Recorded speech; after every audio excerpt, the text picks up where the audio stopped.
갑자기 피곤이 몰려오는 증상 한 번쯤 겪어보셨을 것입니다. 공부하는 중간이나 업무 중간에 갑자기 피곤이 몰려올 때가 있지요. 일반적인 졸음이라면 잠깐 반응이 나타나도 금세 사라지는 것이 보통입니다. 하지만 내 의지로 졸음을 조절하기 힘든 경우 기면증을 의심해 볼 수 있는데요. 기면증의 원인이 무엇인지 그리고 치료제가 있는지 등 함께 살펴보겠습니다.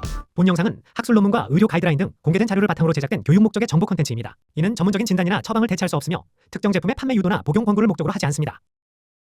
과도한 스트레스, 음주, 수면 부족, 과식, 임신 등 갑자기 졸음이 쏟아지는 원인은 다양할 수 있습니다. 하지만 책을 읽거나 업무를 볼 때 혹은 운전하는 상황 등 집중이 필요한 상황에서 극심한 졸음이 쏟아지고 내 의지로 졸음을 조절하기 힘들다면 한 번쯤 꼭 검사를 받아 기면증 증상을 확인하는 것이 필요합니다. 기면증의 경우 낮에 주로 나타나고 잠깐 졸면서 끝나는 것이 아니라 한 번 잠에 들면 깨지 못하는 경우가 많다는 것이 문제이지요. 또한 증상이 심한 경우 환각, 발작과 같은 문제로 이어질 수 있어 각별한 관리가 필수입니다.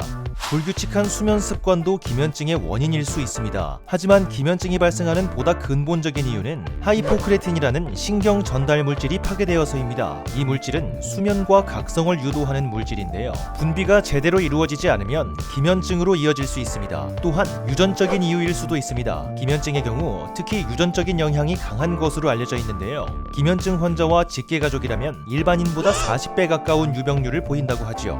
그렇다면 기면증은 어떻게 치료할 수 있을까요? 보통 카페인 음료를 마시거나 에너지 드링크를 마시는 방법 등을 쉽게 떠올리실 텐데요. 하지만 이런 방법은 일시적인 각성 효과 외에 기면증의 근본적 치료에는 도움이 되지 않습니다. 규칙적인 생활 습관으로 개선하는 것 또한 도움이 될 수 있지만 깨진 습관을 바로잡는 것은 생각보다 쉽지 않으며 이미 기면증 증상이 심해진 이후라면 더욱 증상 완화가 쉽지 않습니다. 무엇보다 기면증 자체가 100% 완치가 가능한 질병이 아니라는 것도 문제입니다. 따라서 이때는 모다피닐 성분의 기면증 약을 사용해보는 것이 방법입니다. 모다피닐은 과도한 졸음을 유발하는 기면증 환자에게 처방되며 각성을 향상시켜주는 약물입니다. 도파민 농도를 증가시켜 중추신경을 자극하여 각성 효과를 나타냅니다.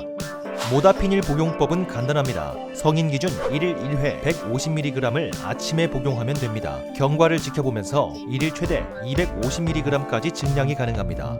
어떤 약이든 부작용이 존재합니다. 모다피닐의 가장 대표적 부작용이 위장장애입니다. 속이 더부룩하고 소화가 안 되거나 설사가 생기기도 합니다. 심장이 두근거리거나 긴장이 되고 기분의 변동이 생길 수도 있습니다. 드문 부작용으로 피부에 알레르기 반응이 생길 수 있습니다. 이외에도 입마름 및 체중 감소 등이 발생할 수 있습니다. 만약 처음 약을 복용하고 이러한 부작용이 나타나는 경우 전문가와 상의 후 부작용을 줄일 수 있는 보조제를 같이 사용하거나 복용 주기를 조절하거나 부작용이 심한 경우 복용 중단이 필요할 수도 있습니다.